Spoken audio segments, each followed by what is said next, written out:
Election వచ్చినప్పుడు అందరు లేచి మాకు ఈవీఎంలు ఉడాయించేశారు, ఈవీఎం చేశారు, ఓటర్ ఐడిలో మా పేరు కనిపించట్లేదు. చాలామంది అడిగాను, మీరు నిద్రపోతున్నారా?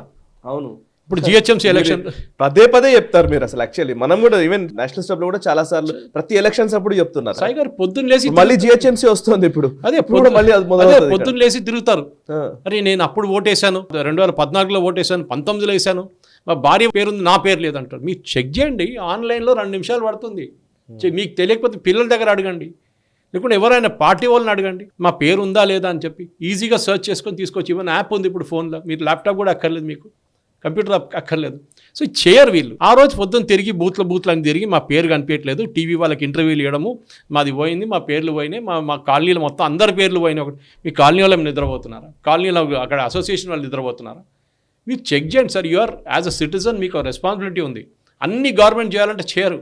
కరెక్ట్. గవర్నమెంట్ వాళ్ళు ఏం చేస్తారు, ఎలక్టర్ రోల్ తయారు చేసి ఇచ్చేశారు, కథ వాళ్ళ రోల్ అయిపోయింది. వాళ్ళు తప్పు చేశారు, వాళ్ళు రాలేదో మీ ఇంటికి, అది ఇంకో మాట. ఒకసారి డోర్ లాక్డ్ అని చెప్పి 2 సార్లు వచ్చి డోర్ లాక్ చేసేస్తారు వాళ్ళు, కథ.